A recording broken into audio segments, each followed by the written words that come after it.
Muy buenas tardes, La Habana, buenas tardes, Cuba, buenos días, buenas tardes, buenas noches a todos nuestros compatriotas de la diáspora y el exilio en cualquier parte del mundo donde se encuentren. Esto es Radio Cuba Libre, transmitiendo 24/7 para ustedes, compatriotas. Por supuesto, nuestro apoyo, nuestro sentimiento con la provincia de Matanza, con las víctimas mortales, con las familias, con todos aquellos que están pasando y pagando el desastre de la mala gestión de nuestra tiranía comunista de más de 63 años ya.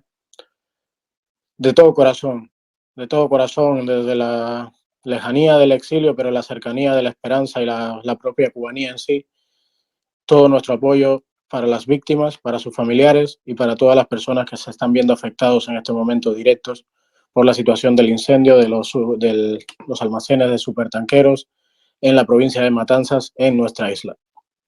Lo primero que queremos decir, un mensaje para ustedes: nosotros estamos aquí y créannos que también estamos allí.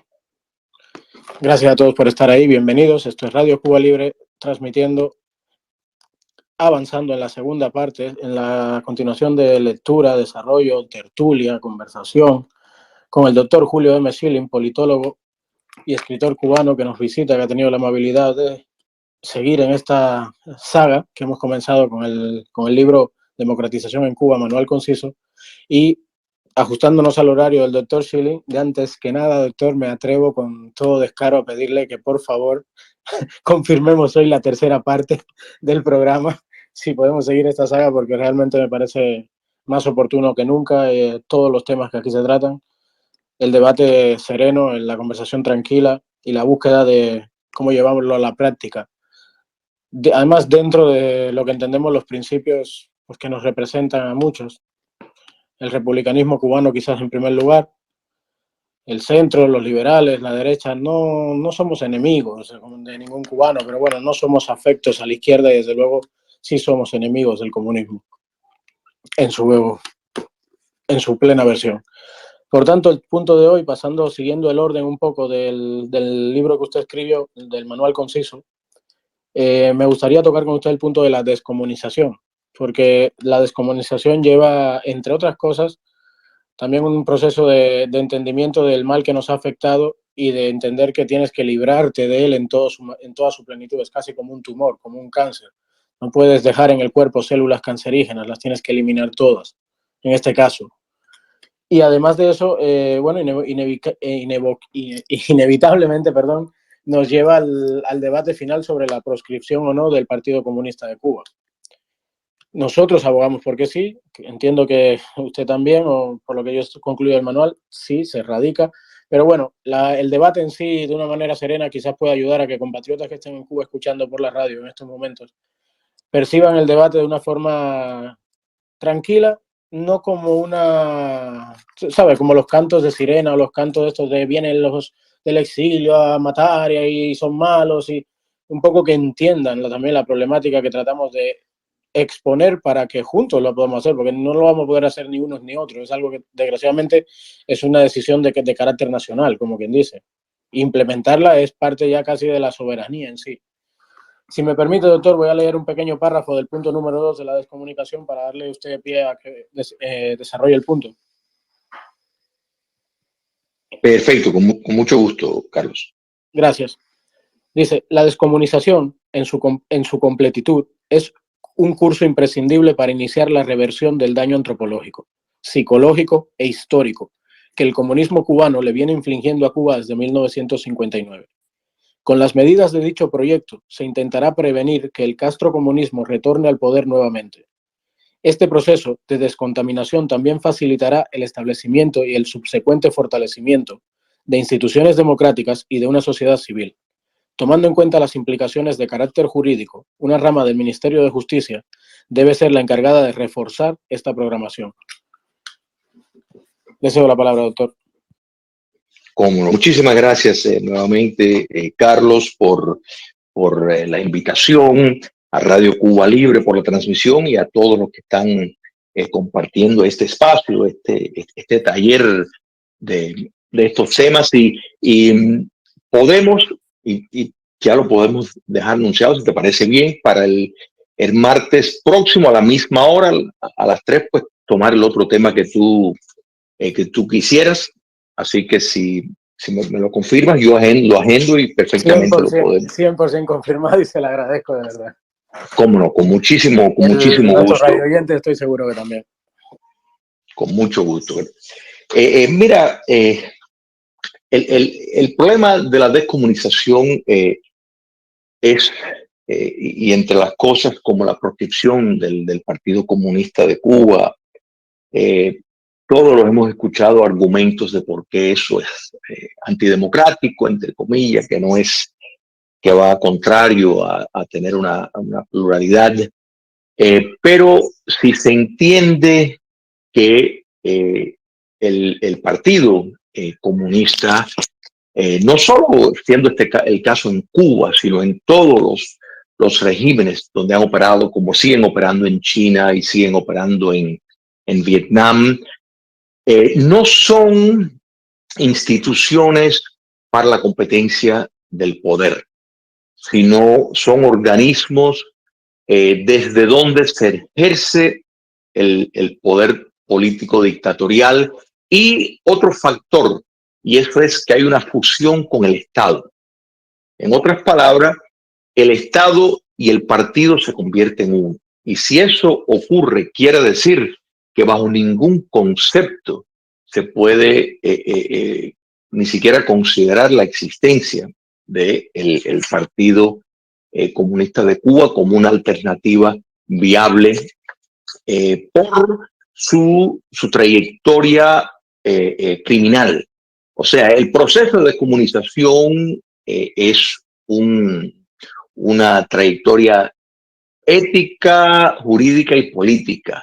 O sea, que encierra las tres cosas. Va reforzando el hecho de que el Partido Comunista, desde esa posición, desde ese instrumento, mejor dicho, pues se cometieron crímenes de lesa humanidad, se permitió el saqueo del país entero, de la cual se beneficiaron un puñado de familias, y sirvió de base de subversión para todo el mundo, pero principalmente para todo un continente. Entonces, si no se toma el paso de descomunizar en Cuba, y la descomunización también incluye algo que se llama la lustración, que eso en efecto es impedir que personas que fueron allegados al poder dictatorial del castrocomunismo pues ocupen determinados puestos, jueces, profesores, por supuesto, de las fuerzas públicas, de la policía, las fuerzas armadas, tienen que ser, y de acuerdo a la duración de que tienen que estar distanciados de esa posibilidad, pues depende de el crimen o sea, depende de la asociación que tuvieron con el régimen castrocomunista. O sea, estamos hablando de personas que no van a ir a la cárcel. Una especie de inhabilitación, podríamos decir, doctor. Correcto. Y estamos hablando, por supuesto, de personas que no se les presentarán cargos por crímenes de lesa humanidad. Por ejemplo, si en ese momento está vivo Ramiro Valdés, dudo mucho que pueda escapar y salir ileso de un proceso que sí tiene que existir bajo un Estado de Derecho. Para dar un ejemplo, o Raúl Castro, ¿la verdad? O Miguel Díaz-Canel, porque fueron personas que tuvieron participación en crímenes de lesa humanidad responsables. O sea que en eso, pues, este tema no viene al caso. Ahora, otras personas que facilitaron el poder político a semejante dictadura, pues tienen que ser inhabilitados por determinado tiempo, dependiendo de nuevo en que esto lo determinará el Ministerio de Justicia de una Cuba libre. La simbología, las insignias en los espacios públicos que sirven de apología al castrocomunismo, a la dictadura castrista, tienen que ser prohibidos. Ahora, esto no quiere decir que si alguien tiene el mal gusto de poner un negocio y al negocio le quiere llamar un nombre de una figura desagradable para Cuba, como Ernesto Guevara o de los Castro, bueno, ya estamos hablando de otra cosa. Me refiero a espacios públicos, nombre de calles, no se puede pretender que esto es simplemente otra etapa histórica de Cuba y tratarlo en el mismo orden que se trataría regímenes que a través de determinados espacios violentaron determinados preceptos de libertad, como el régimen autoritario de Machado o el de Batista después de 1952. O sea, hay una clara diferencia entre un régimen totalitario que fue sustentada por una ideología, y esto es importante entender, no importa el nivel de fidelidad, si realmente creían en eso o no. Con la caída del comunismo soviético descubrieron en muchos de los estudios que se habían hecho que habían quienes entendían la ideología como un sistema de creencias, o sea, que realmente una especie de religión política, pero para muchos otros era simplemente una discursiva que era conveniente seguir para seguir adelante. Entonces, lo que están en ese segundo grupo no quedan excusados. Pertenecieron a esas filas, sirvieron, o sea, esos propósitos, pero el factor ideológico, el factor de sistema de creencias, la muela que están dando para sustentar la violencia, todavía la escuchamos, hay que preservar el socialismo y pan. O sea, eso existe por una razón, eso existe porque esa es la base para racionalizar el terror. Y aquí se hunde la isla antes de abandonar el socialismo, ¿no? Todos estamos escuchando todas estas barrabasadas que dicen. Entonces, es por eso precisamente que esto hay que ilegalizarlo y castigar esta etapa, los que formaron partes de sostener en el poder a ese régimen. La idea, ya a un nivel de efecto secundario, pero no menos importante, es que las personas sientan vergüenza por haber pertenecido a ese aparato represivo, aunque fuera de una forma indirecta. Yo creo que, por ejemplo, en Alemania hoy en día, yo no dudo de que existan personas que tal vez podrían de alguna manera sentir algún tipo de añoranza por el nacionalsocialismo, que es otra aberración y es un primo hermano del comunismo. Pero sin embargo, los mantienen bien privados. En otras palabras, no los están exhibiendo públicamente como si fuera una simple opinión el defender el nacionalsocialismo. No, ¿por qué? Bueno, porque hay un mecanismo de ostracismo social y una serie de elementos necesarios para que las personas sientan vergüenza con asociarse con eso. Bueno, esa es la idea de llevar un proceso de descomunización, porque literalmente se está sentando en el banquillo de los acusados y tiene el veredicto de culpable el sistema comunista. Y la referencia que hago constantemente al castrocomunismo no es solo un rejuego de palabras, sino obedece a la particularidad del modelo cubano. O sea, el comunismo fue la ideología que sustentó el poder, pero el tipo de liderazgo era un liderazgo sultánico, o sea, altamente personalista, que se desempeñó primero en la figura del tirano Fidel Castro, después de su hermano, y sigue persistiendo. Entonces, siempre me ha parecido correcto la referencia del castrocomunismo porque se ajusta más al modelo castrista. Y siempre tenemos que recordar que el comunismo internacional, posterior a 1959, tuvo un papel muy importante en que los Castros llegaran al poder en cuanto a las campañas de desinformación que llevaron agentes a su servicio dentro del Departamento de Estado de los Estados Unidos, por ejemplo, en campañas integradoras de desinformación, algo a lo que parecido a lo que Ana Belén Montes en la modernidad en nuestra época lo ha llevado a cabo. Bueno, así también habían personas, y no solo eran las instituciones como de los Estados Unidos, en las propias instituciones de la República.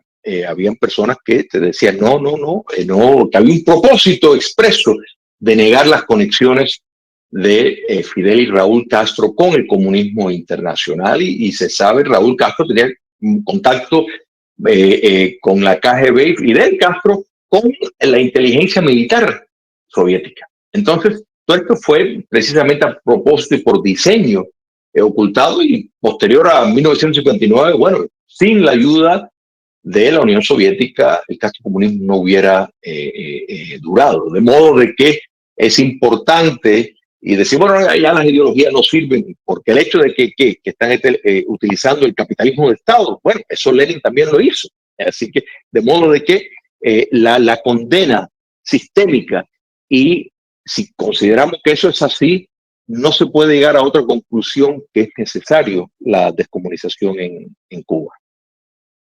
Es que eso también lo sigue haciendo los chinos, o sea, es decir, el capitalismo de Estado no es el capitalismo como tal, es la práctica o implementación de políticas de, entre comillas, de mercado, pero controladas por el Estado en su totalidad, y donde los beneficios los controla el mismo, es decir, es comunismo. No sé si le llamaría capitalismo de Estado, es comunismo. Simple y llanamente con otra, no sé cómo decirlo, con otro colorete. Doctor, me parece muy interesante la exposición, porque para mí es importante que los cubanos entiendan esto. El Partido Comunista y el comunismo en Cuba como tal, a diferencia de, por ejemplo, la República Checa, cualquiera de las repúblicas del este, al finalizar la Segunda Guerra Mundial, venían supuestamente a ayudarte y estaban echando a los nazis de tu territorio. Ya, echaron a los nazis, pero como que se quedaron ahí. Y los checos, los polacos, tal, miraron y dijeron, bueno, ¿y ahora? Pero ustedes no se iban. Es decir, como quiera fue una invasión, no solo ideológica, fue una invasión ideológica militar. En Cuba, independientemente de todas las teorías, la vinculación de la CIA, si la vinculación del KGB, lo que no se puede negar de ninguna de las maneras, porque es un hecho, es que Fidel Castro, ya una vez obtenido el poder, independientemente de lo que haya cosechado detrás, ¿no?, abrió las puertas de Cuba al comunismo, le dijo, vengan. Para mí eso es muy importante, la diferencia, por ejemplo, cuando me ponen los ejemplos de Polonia, de la República Checa, como ejemplo de una transición en Cuba, yo les digo, espérate, es que los checos tenían claro que ellos estaban invadidos.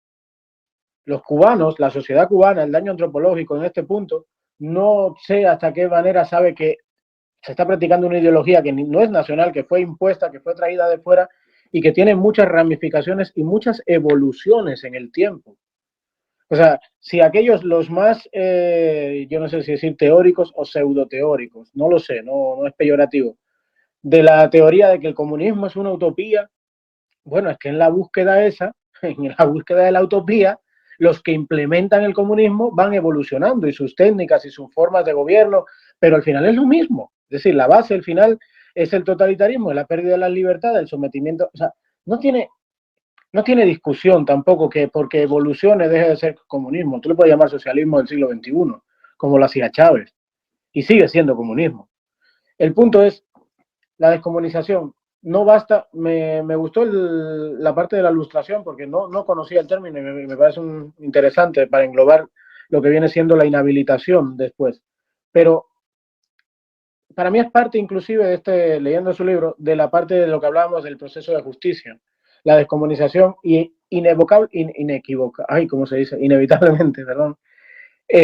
Vamos a llegar a un debate previo a cualquier tipo de, no quiero decir de restauración del Estado de Derecho como tal, pero sí vamos a llegar a un debate previo a cualquier elección libre en Cuba. Y la aceptación o no, la prohibición o no de la participación del Partido Comunista. Si los cubanos entendiesen que tenemos que descomunizarnos, es decir, que por ejemplo, si tomamos los ejemplos, y estamos hablando de transición o del paso a la democracia, al Estado de Derecho, a la República, si tomamos los ejemplos más reales, donde no se ha producido este proceso que usted describe, los resultados han sido catastróficos. Para mí, Rumanía es el ejemplo claro de un proceso de cambio de régimen que, por ejemplo, no pasa, no ya por otro tipo de procedimientos políticos, sociales, pero no pasa por la descomunización. Sí, acribillaron, o sea, ajusticiaron a Ceausescu y a su esposa, pero era el mismo aparato de Ceausescu. Era el mismo aparato militar, era el mismo aparato económico, era el mismo aparato de control social. Y fue lo mismo. De hecho, básicamente lo que pasó en Rumanía es que las segundas espadas del Partido Comunista Rumano son los implementadores de la transición y son el partido ganador en las elecciones que se declararon fraudulentas, de hecho. Y que creo que, no, la memoria me falla, pero creo que se considera a nivel histórico mundial que Rumanía salió de la transición 19, 20 años después, desde el día que ajusticiaron a Ceausescu. Entonces la gente debe interiorizar el proceso. No somos comunistas por nacimiento. La constitución del régimen cubano, la que ellos hicieron a su medida, la del 19, nos convierte a los cubanos en comunistas por nacimiento. Como el socialismo y el carácter socialista de la revolución no está por encima de nada, cuando naces en Cuba automáticamente te conviertes en algo que está por debajo del carácter socialista. Por tanto, te sometes al comunismo desde nacimiento. Y esto nos ha afectado socialmente. Y esto está ramificado y, como ustedes, bueno, claro que son cosas que todos sabemos, pero está bien describirlas. Está en las Fuerzas Armadas, en la policía política, en las direcciones de las empresas estatales. Es que está en todo. En la agricultura, o sea, no va a haber prosperidad si no entendemos que tenemos que una práctica implementada, incrustada en la columna vertebral del país, que tiene que desaparecer del todo. Y una de las maneras es eso, la no apología. Ese tipo de cosas como una calle, como en cualquier, si pasa en cualquier otra parte del mundo, nadie se extraña. Nadie se extraña que no haya una calle que se llame Adolf Hitler. Entonces no vamos a tener una calle que se llama Comandante Guevara. Pero se empieza por ahí, porque eso es un aspecto social y antropológico también. Y es parte de esa justicia. No sería justo que aquel que fue represaliado o que pagó con su vida tenga que ver la cara del responsable ideológico del crimen cometido contra él, ¿no? O sea, entonces me parece muy interesante y creo que responde a un debate que a veces, si hubiese estado usted esta mañana, el enemigo juega con este debate. Parte de la oposición cubana juega con este debate. Quieren eliminar el debate de la raíz ideológica del régimen, de la raíz del sistema, la parte ideológica del sistema, y quieren eliminar incluso la palabra comunismo, el debate del propio comunismo en sí, de la sociedad cubana. Quieren pasar directamente de régimen o gobierno de Cuba a democracia en Cuba. Y en nuestra opinión se saltan unos cuantos escalones para llegar a ese Estado de Derecho, para restaurar la nación, pues desde lo básico, ¿no? Desde un pilar que sea fuerte, que esté basado en justicia, que tenga dignidad, que no sea simple y llanamente un borrón y cuenta nueva que nos va a recordar del resto de nuestra vida que sí, borrón y cuenta nueva, pero aquel era aquel y lo que pasó, pasó. Y entonces es como que no se va a poder hablar de lo mismo. Vamos a salir de habla bajito para no, mejor no hablemos de eso porque es vivir en el pasado. Y no nos parece a algunos. No sé qué piensa usted de este tema, sobre la prohibición concreta del Partido Comunista, por aclararlo. Carlos, mira, es muy cierto que el tema de la descomunización, cómo mencionar la palabra comunista, que eso pues lo vemos constantemente, es más, van directo al totalitarismo, como si totalitarismo fuera en sí una entidad, no es nada más que un modo de operar, pero no puedes excluir el factor de racionalización que sustentó ese modelo de operar. Entonces, eso primero obedece un diseño particular de poder preservar lo malo del comunismo, pero darle un aspecto reciclado, que las personas pues menos ideologizado en cuanto a los nombres que utilizan, al lenguaje, y tenemos que entender que el despotismo, la idea del lenguaje y de los conceptos pues se han desnaturalizado muchísimo. Entonces, esto hay que entenderlo de que es parte de las herramientas que se está utilizando. También que hay el modelo que el castrocomunismo quisiera transitar sería un modelo que requiere una oposición leal. O sea, una oposición leal quiere decir que sí, van a haber partidos que son parte del entorno político que juegan un papel de poder quejarse de algo, de poder guapear un poco, pero por supuesto no van a tener un peso constructivo en el proceso político, ni mucho menos van a realmente poder competir para el poder político, pero juegan un papel necesario porque es el simulacro de la idea que tienen que vender para poder engañar al mundo libre. Entonces eso hay que entenderlo. Y te escuchaba y pensaba yo que, bueno, que en esto no quiero utilizar algo de Marx, pero en efecto los que quieren ir de la caída del régimen directamente a la democracia están pasando por arriba de ciertas etapas de la historia. Entonces, si se comete ese error, pues entonces quiere decir que el mal, o sea, estás dejando las células cancerosas, para usar la terminología que usaste al principio, presente en el cuerpo cubano. Y estas cosas son, yo entiendo que sean desagradables hablar. O sea, después de 63 años de dictadura comunista, pues las personas quisieran pretender que nadie pasó. Es como tener, no sé, un violador conoce que se violó media familia y las personas quieren pretender de que esto no ocurrió y porque piensa que de alguna manera esto va a beneficiar no hablar de esto y taparlo. Pero si el violador va a estar ahí sentado en la mesa todavía, no.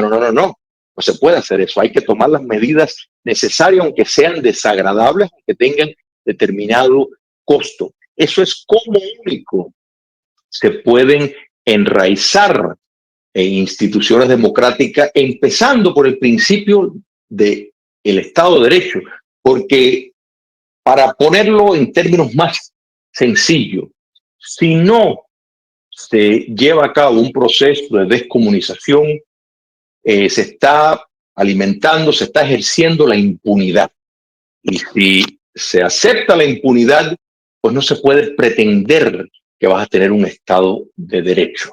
Eso es ilusorio y por supuesto que los que están en el poder van a querer buscar fórmulas de supervivencia. Y me encanta que usaste, Carlos, el ejemplo de Rumanía, porque para que muchos entiendan de que esto no se trata de que cómo es que la liberación de Cuba se consigue.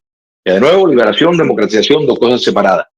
No estamos en disputa si la liberación se llega por la vía pacífica o la vía violenta. El tema no es cómo se llega a la liberación lo que determina el camino hacia la democratización, porque Rumanía terminó de manera violenta. O sea, justiciaron al tirano. Pero, como tú bien señalas, todo esto fue una maniobra que el presidente Román, que fue el que llegó, que parecía un actor de cine, en efecto, era parte de la maquinaria del régimen de Ceausescu. Entonces, pues efectivamente, tomó un buen tiempo antes de que Rumanía logró avanzar en su proceso de democratización. Entonces, por eso es que hay que tener mucho cuidado y ese es un ejemplo clásico que muchas personas señalan y dicen, mira, así va a terminar, así, fusilado o justiciado el tirano. Bueno, está bien, pero eso en sí no es lo que va a determinar la democratización. La democratización requiere otros pasos que incluye la descomunización por la naturaleza criminal del sistema. Doctor, es que por ejemplo, y esto lo aprendí, lo reconozco, te lo tengo que reconocer, lo aprendí viendo algunos de los videos de las charlas que usted tiene en YouTube, a través de la página que le invito a todo el mundo a que pase por ahí, La Patria es de Todos, un medio digital, un foro de encuentro y debate, les los recomiendo de verdad. A raíz de escucharle en una charla que usted, en un simposio que ustedes estaban dando, pues tuve más conocimiento de la figura de Gramsci, de Antonio Gramsci. Y desde entonces como que me ha aclarado mucho, porque yo sí reconozco, sí he escuchado hablar del marxismo cultural y aquí hay amigos y amigas. Aquí la persona que está a su lado, Ana, es, como ella se describe a sí misma, anticomunista desde el espermatozoide anticomunista de su señor padre, con todo el respeto. Pero claro, cuando la gente cree que esto es que está pasado de moda, que no, que el cubano lo que tiene es hambre, que no, existen filósofos de este sistema. O sea, esto se ha transmitido como una ciencia de la lengua más, como una ciencia de la cultura política más, de la, ¿cómo se dice? de la carrera política. Es decir, la teoría de Antonio Gramsci y la hegemonía de la ideología, es decir, sin necesidad de llegar a la revolución armada tradicional, con el ejemplo del 17, de la Unión Soviética, etcétera, topar todos y cada uno de las instituciones, organizaciones civiles, públicas, privadas y estatales de una sociedad, incluyendo la educación, o principalmente la educación, con la ideología marxista para producir esa disculpe que me escribieron un comentario jocoso, producir esa no revolución armada, sino esa democracia, ¿no? Esa toma del poder desde la propia democracia. Es decir, desde pervertir el sistema liberal, desde la raíz cultural. Ahí entra el cine, entra la cultura escrita, entra la educación en las escuelas. Eso existe. Es decir, la teoría de Gramsci es real. La implementaron los marxistas, que era un poco más flexible en cuanto a la ortodoxia del modelo económico y tal, pero sí, existe y lo practican. Y es por ello que hoy en día se puede hablar de marxismo cultural. Porque no solo vamos a decir que fue producto de la imposición del Estado comunista en la Unión Soviética en todos los aspectos de la sociedad y el totalitarismo, no. Es que desarrollaron una teoría filosófica aplicable a las ciencias políticas, donde a través de la penetración literal en todas y cada uno de los aspectos de una sociedad, con la ideología marxista, se llega al poder de manera, vamos a decir, sin revolución violenta. Nosotros tuvimos los que hicieron la revolución violenta y pervirtieron la lucha por el comunismo. Ahora, si los tumbas y no haces el proceso de desestalinización, descomunización, si no pasas toda esta limpieza, si no haces la inhabilitación o lustración, si no lo pones ante la justicia, si no depuras todo ese organigrama jerárquico, ideológico, casi, ¿cómo decir?, ineficiente por naturaleza. Si no lo sacas de ahí, pero no solo que lo saques por la fuerza, por el imperio de la ley, sino que lo saques también porque la sociedad lo entiende. Y la sociedad dice, ok, hemos actuado mal, no podemos partir de esto, tenemos que sanar toda esta historia porque no vamos a tener nunca un ministerio yo qué sé, de industria que funcione si la dirigencia o los nuevos cuadros o los viejos cuadros o todo eso sigan siendo cuadros, ¿me entiendes? Y por supuesto, no es que estamos hablando ya de que lo malo se va a mantener en una Cuba libre, no, nosotros no pensamos así, pero hay cosas que no se quitan solas, hay que quitarlas, es decir, hay que poner la mano ahí y decir fuera. Y uno de los, vamos a decir, de los amparos para llevar a cabo esa descomunización es la propia sociedad. Y para eso hay que hacer estas cosas, desde el punto de vista cultural o desde el punto de vista educativo. No sé qué piensa usted. Sí, no, mira, concuerdo plenamente y casualmente les digo que estoy trabajando en un libro sobre el marxismo cultural y el sitio web es Patria de Martí.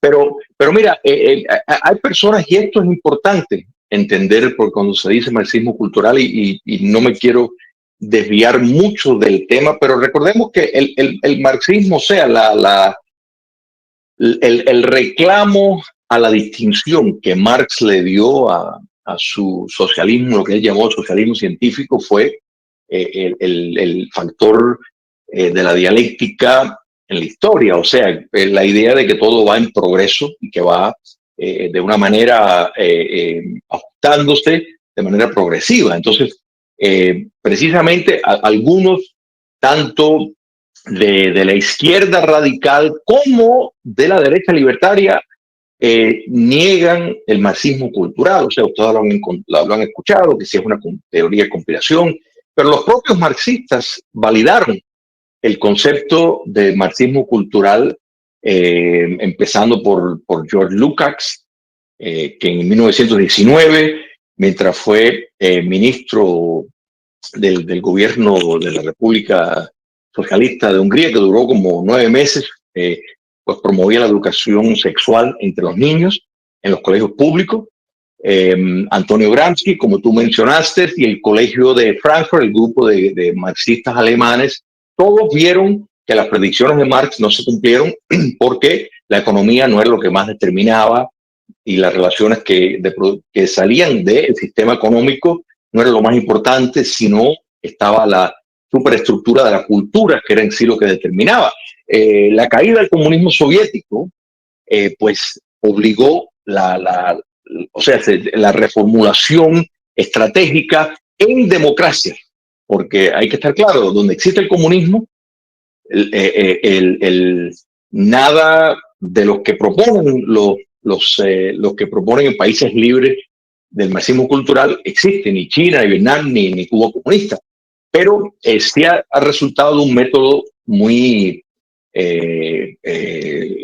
tristemente exitoso para poder llegar al poder influir en las relaciones. El socialismo fabiano, hay que destacar, nunca discrepó de los objetivos de Marx, pero sí en la metodología. Y yo creo que el tiempo, en efecto, el marxismo cultural tiene una similitud extraordinaria con el socialismo fabiano en ese sentido, y es lo que vemos en las democracias. Pero sí, y esto es otra cosa que en Cuba, en una Cuba libre y soberana, el proceso de descomunización hay que entender y no se puede descuidar de introducir ideas, fórmulas que son liberticidas, o sea, que buscan, hablan de la igualdad, pero promueven entonces la desigualdad para llegar a la igualdad, promueven la injusticia para llegar a la justicia. Entonces es una cosa absurda, pero es que esto es lo que Herbert Marcuse llamaba la tolerancia represiva, que quería decir que había que suspender las libertades de las personas que estaban contrarias a las ideas que ellos querían promover. Entonces, bueno, eso es lo que estamos viendo en lo que se llama la cultura de cancelación. Eso es lo que estamos viendo a través del mundo libre, empresas que reciben financiación por determinados grupos de fondos de inversión que les dictan la política que tienen que tener, si no, pues no le dan acceso al crédito. En fin, es complejo y en otro momento que lo podemos hablar, pero es fundamental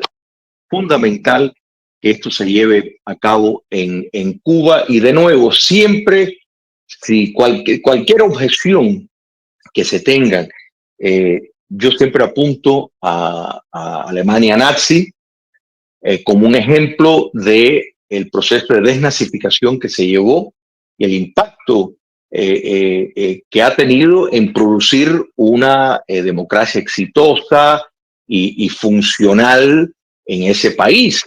Y podemos, o sea, estar de acuerdo, en desacuerdo, en que si el Estado, en cuanto a la economía, dependiendo de los diferentes gobiernos, si ha tenido demasiado peso o no, pero se han mantenido todos dentro de un régimen de libertad, y yo creo que en parte las leyes antisistema que se pusieron en vigencia para evitar que el nacionalsocialismo llegara al poder, ese es el modelo de seguir en cuanto al comunismo, y leyes antisistema deben incluir también partidos fascistas, partidos racistas también, o sea, partidos que solamente se acepte una raza, o sea, este tipo de instrumentos políticos dentro de una democracia no deben de tener acceso ni facilidad para competir si se quiere preservar las libertades esenciales. Muchas gracias, doctor. Estamos de acuerdo y agradecidos. Sí, buenas tardes, Gustavo. Le voy a dar la palabra a Gustavo un momento que... Ah, no, se cayó.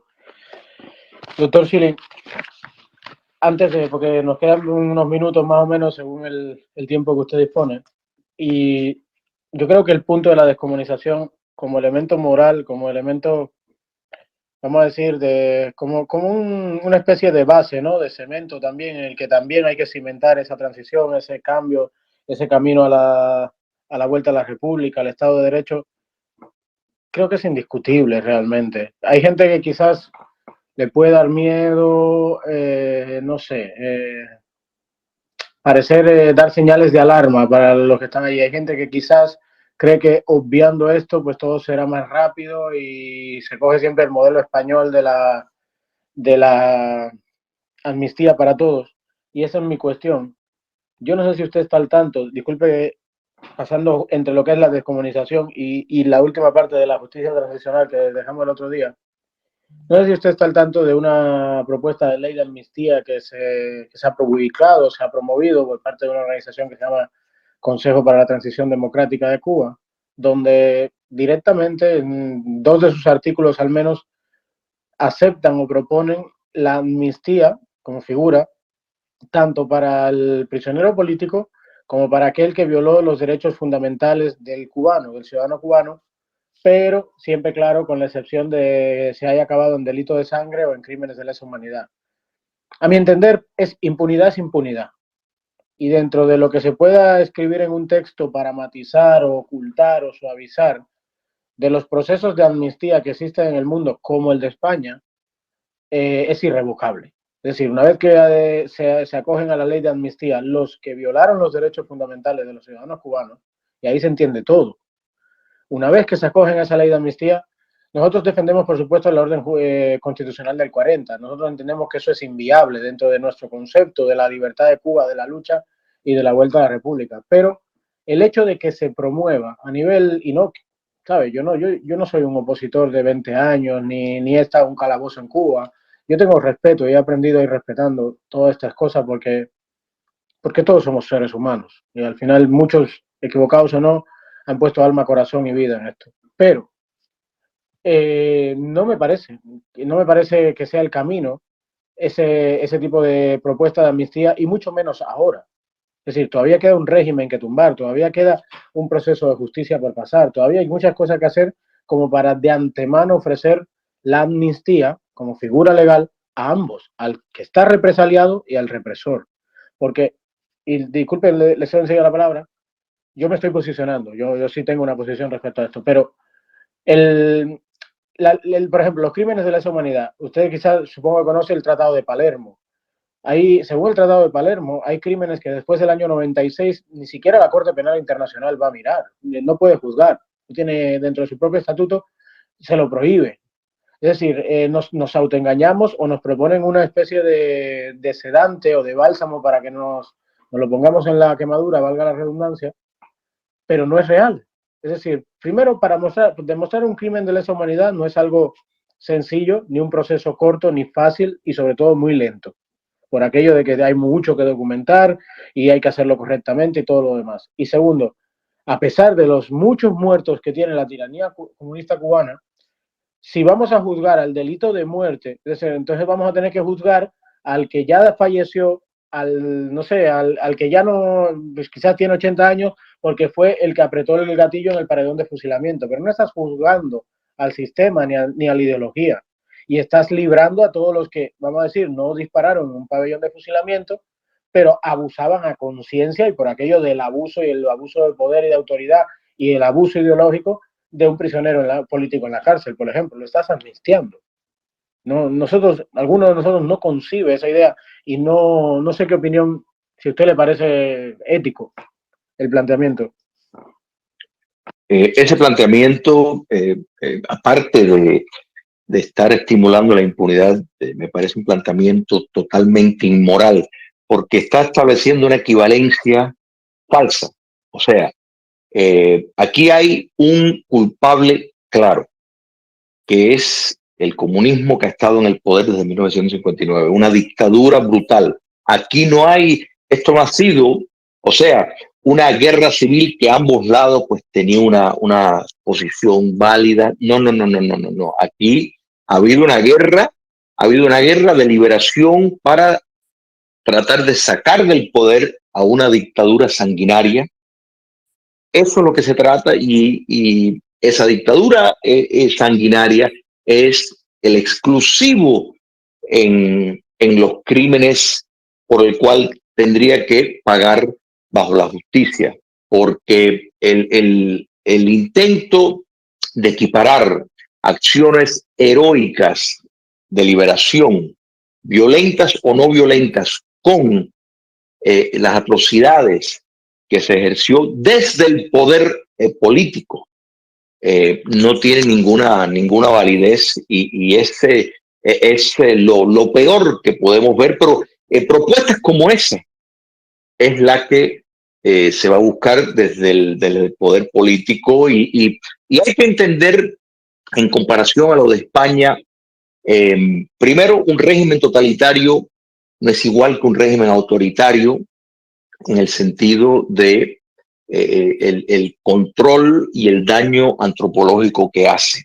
Pero aún así, considero el hecho de que alguien como Santiago Carrillo haya podido caminar tranquilamente cuando ordenó el asesinato de miles de personas, algo muy deficiente, o lo que estamos viendo, lo que hemos visto, por ejemplo, en Argentina, desde que llegó al poder los Kirchner, que de pronto los terroristas que cometieron más de 19.000 actos de terrorismo en democracia en Argentina, pues se les excusa esa subversión, gran parte de ella recibiendo la ayuda logística de Cuba comunista, y están pues tranquilamente cobrando una pensión en Buenos Aires o en Madrid. Entonces, esto es muy lamentable.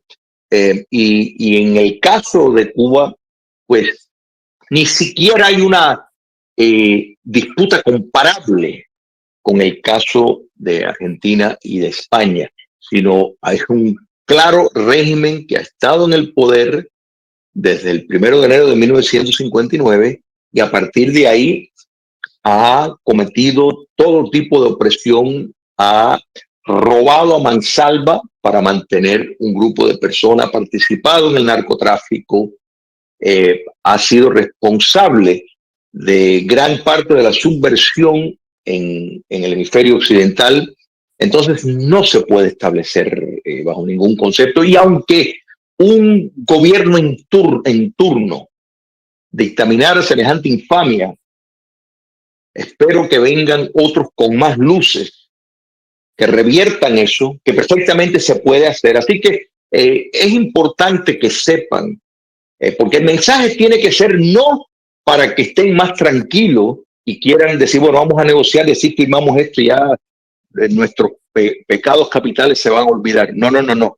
Que entiendan que mejor que tomen parte en el proceso de liberación y la expurgación sea de esa vía, porque no van a escapar la justicia, estén donde estén y hayan firmado lo que hayan firmado, incluso infames que pueden proponer semejante ofrenda al gran linaje de mártires que han dado su vida por la libertad de Cuba. De modo de que eso hay que combatirlo, y aunque fuera el caso, porque de nuevo fuera una salida negociada y eso lo firman y creen que ya, porque lo firmaron, creen que ya eso va a ser el caso, están equivocados porque llegará un gobierno de nuevo con luces y se hará la justicia que se tiene que hacer. Sin justicia no puede haber ni un Estado de Derecho ni la libertad ordenada.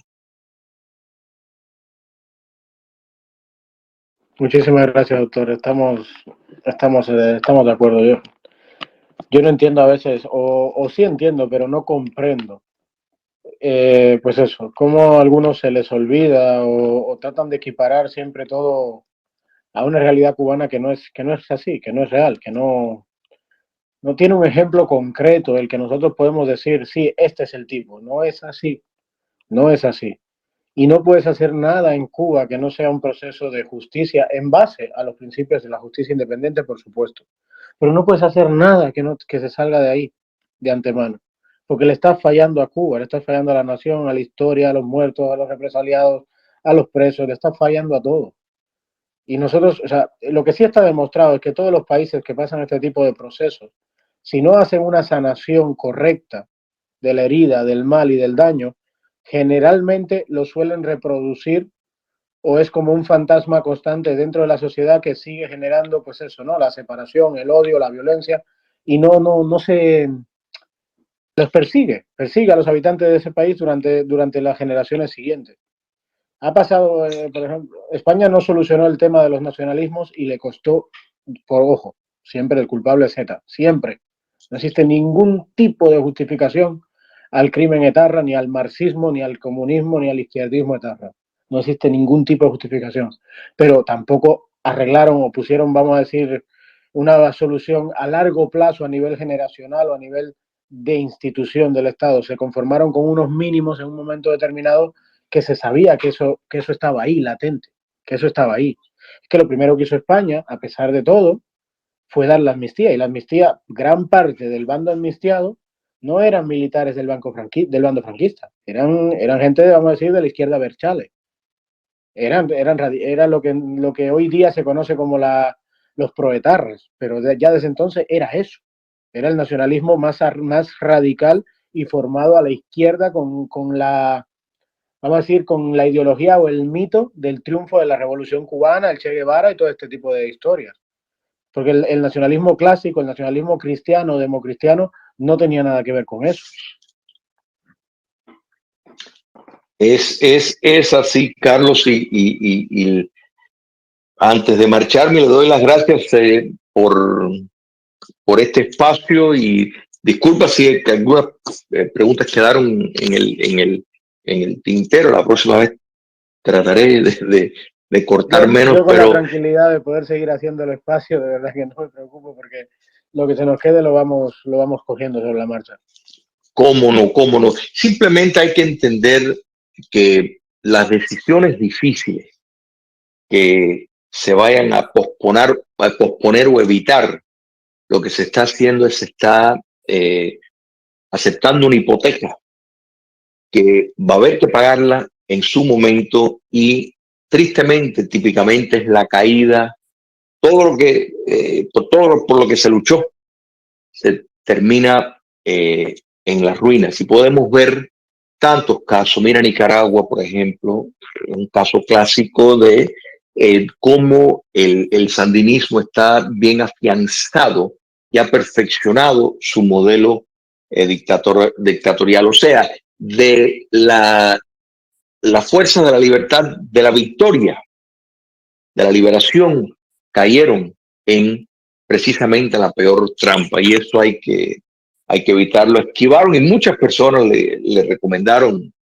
a, a doña Violeta de Chamorro en ese momento medidas que debería de tomar. Ella no quiso, a ella no le pareció una buena idea y los resultados lo tenemos después. Muchísimas gracias, Carlos, y gracias a todos ustedes por estar conmigo, con nosotros en esta tarde de Radio Cuba Libre, por estar transmitiendo este taller de pensamiento. Muchísimas gracias a usted, doctor. Estoy seguro que muchos de nuestros radioyentes, por no decir la mayoría, pues no sé lo que piensan todos, pero algunos me escriben, están disfrutando de esto y estoy seguro que muchos lo hemos disfrutado tanto como yo también, porque personalmente sí lo disfruto mucho y se lo agradezco, de todo corazón, se lo agradezco. Creo que importa, creo que tiene un valor, yo no sé si, como usted dice, ¿no? Un tanque pensante o educativo, ¿qué? Pero yo creo que son semillitas que se van sembrando dentro del proceso de la salida de la cueva, de la caverna de Platón, que muchos de nuestros compatriotas pasan, están pasando o tienen que pasar. Yo creo que estas cosas ayudan y que los frutos los vamos a recoger precisamente en esa libertad, en esa república. Por tanto, muchas gracias a usted.